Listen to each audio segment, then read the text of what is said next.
So the Senate President Godswill Akpabio has presented the list of the senators who have defected from various parties. Senator Tambuwa has defected from PDP to ADC. Notable Senator Ireti Kingibe has defected from Labour to um, to ADC. So, and a list of other senators as well.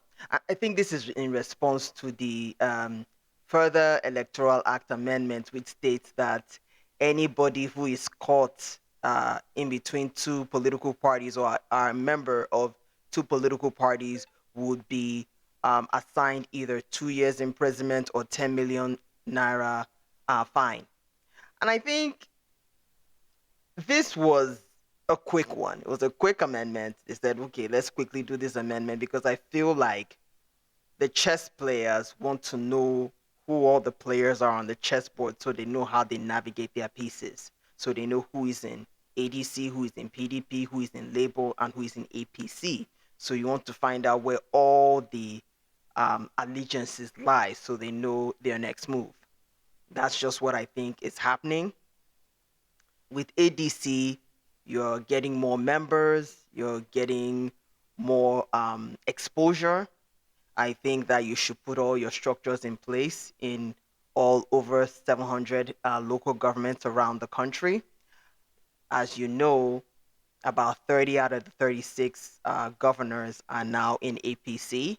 So to try to navigate those murky waters might be a bit challenging, but it's not impossible.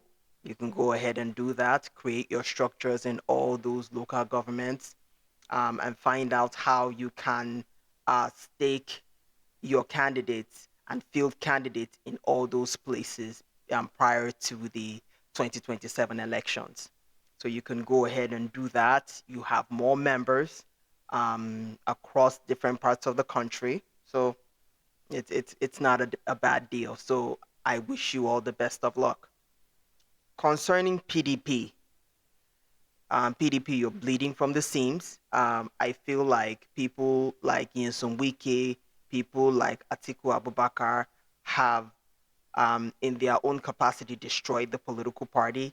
And like, there was a young man, I think he was a journalist with the Financial Times, during the head-to-head with Daniel Bwala and Mehdi Hassan. He did speak, echoed the same thing I said about political parties not having ideologies. It's just politics of survival. And that was what played out in PDP. PDP just kind of collapsed. And even the Tambuwa that's going to ADC was pretty much one of the people that collapsed PDP, if I'm not mistaken. So a lot of those self-interests destroyed the political party. And now um, PDP is pretty much comatose. I feel like you need to use the opportunity of 2027 to try to rebuild. I don't think you're going to win the 2027 election. Let's just be realistic. You may get some votes, but you're not going to win. I just feel like this should be a time to rebuild. Try to rebuild goodwill amongst people. Identify places of discrepancy, places of disgruntled feelings in the dominant APC and in the other smaller political parties so that you can build a critical mass between 2027 and 2031. 2027 is a non-starter for you. ADC, you know, I because the parties are so fragmented, opposition is still fragmented in spite of the coalition you attempted to put together, your chances of winning is quite slim as well. Let's get to Labour. Labour Party, you are in a place where your big fish has left the pond, which is Peter Obi. So what do you have left? The senators that were in Labour Party have left Labour Party to go to various other parties, including ADC, including your noteworthy senator, Senator Ireti Kingibe, has gone into ADC. Peter Obi is in ADC. But you do have some notable figures that are still in Labour Party, His Excellency Governor Alex Oti and Senator Yusuf Dati Baba Ahmed. So those are two notable figures that you still have in Labour Party. You can mobilize those. They can, with their help, you can try to rebuild the party as well, fielding a strong political candidate for presidency, and then you still have Senate, House of Reps, local government chairman. There are so many positions to fill out, to see if you can fill out as many positions as you can, so that you can then build a critical mass as well. So that is what I think with all the other political parties. For me, for presidency, campaign hard, because that's what democracy is about. Don't just say, I'm not going to campaign that much. APC is going to win anyway. No, campaign hard, because when I make this analysis, there's still room to be wrong. You know, analysts get wrong all the time. I'm not one of those analysts that has an ego. I could be wrong. So campaign as hard as you can. You may have a shot. Who knows? So that's what I think.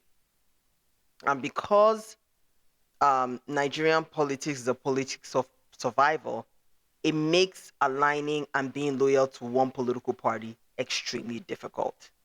If that does not change, that okay, it's this party, this is the ideal, this is their motto, that's not just motto on paper, but motto in principle.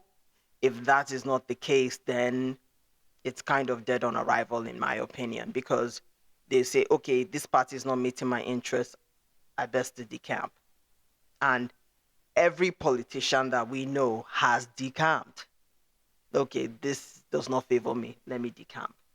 So that is the issue. The problem that the other political parties have is because of the division within that opposition,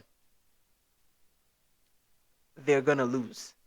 And then APC has carved out that political mass. The problem with APC is governance. The problem with APC is communication. All we hear is propaganda. We don't hear, okay, this is what I am doing in order for things to be better for the average Nigerian. This is what I'm doing so that we increase the middle class in Nigeria. This is what I'm doing so that we increase infrastructure. Healthcare is better. The rule of law is enforced. These are things that the APC is lacking in terms of governance, transparency, accountability, and rule of law. And first and foremost, security.